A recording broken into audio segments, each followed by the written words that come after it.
السلام علیکم ورحمۃ اللہ وبرکاتہ نحمده ونصلی علی رسوله الکریم اما بعد اعوذ باللہ من الشیطان الرجیم بسم اللہ الرحمن الرحیم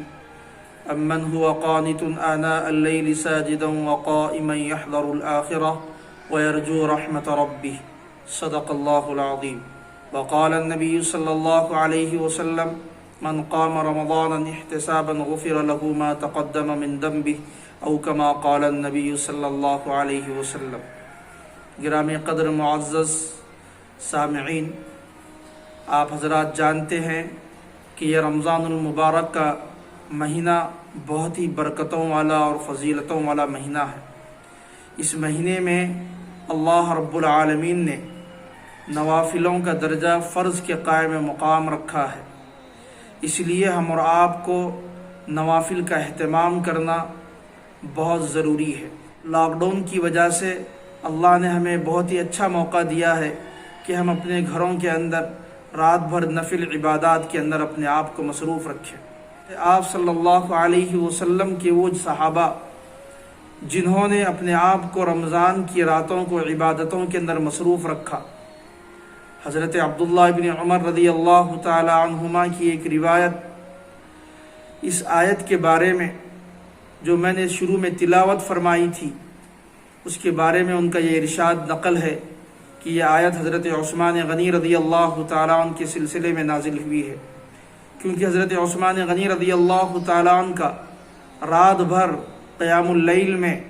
مصروف رہنا، نفل عبادات میں مصروف رہنا ان کی ایک فطرت بن چکی تھی۔ اس بات کو علامہ ابن کثیر علیہ الرحمہ نے تفسیر ابن کثیر کے اندر تحریر فرمایا ہے۔ اسی طرح سے نوجوان صحابہ میں خود حضرت عبداللہ بن عمر رضی اللہ تعالی عنہما کا یہ معمول تھا کہ سرکار دو عالم صلی اللہ علیہ وسلم نے انہیں ابھارا تھا کہ رات کی عبادت، تراویح کی عبادت کثرت سے کیا کرو، اور صلی اللہ علیہ وسلم کا ابھارنا نوجوان صحابہ کو ہماری نسلوں کے لیے بے حد ضروری ہے کہ ہم نوجوان طبقہ اپنے گھروں کے اندر بیٹھ کر نفل عبادات کا اہتمام کریں، خاص کر تراویح قیام اللیل اس کو کہا جاتا ہے، تو ہم تراویح کا اہتمام اپنے گھروں کے اندر الحمدللہ کر رہے ہیں اور کرنا بھی چاہیے، اور جو نہیں کر رہے ہیں اس کو اب اس کی ترغیب بھی دلانا بہت ضروری ہے۔ تو یہ رمضان المبارک کا مہینہ جو ہے،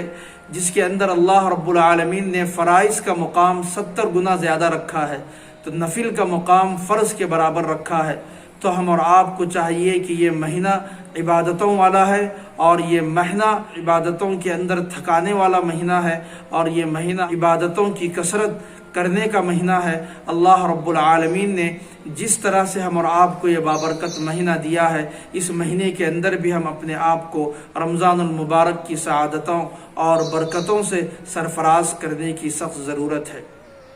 ایک روایت یہ بھی موجود ہے کہ سرکار دو عالم صلی اللہ علیہ وسلم حضرت فاطمہ الزہرا رضی اللہ تعالی عنہا کے مکان تشریف لے گئے، جبکہ ان کا نکاح حضرت علی کرم اللہ وجہہ سے ہو چکا تھا، اور اپنی صاحبزادی سے فرمایا کہ بیٹی تم قیام اللیل کا اہتمام کرو۔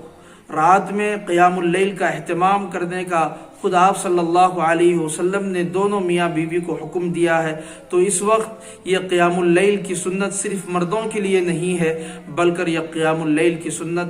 مرد اور عورت دونوں کے لیے ہے۔ اللہ رب العالمین سے دعا ہے کہ اللہ ہم اور آپ کو تراویح کا اہتمام، قیام اللیل کا اہتمام، نفل عبادتوں کا اہتمام کرنے کی توفیق عطا فرمائے۔ وما علینا الا البلاغ۔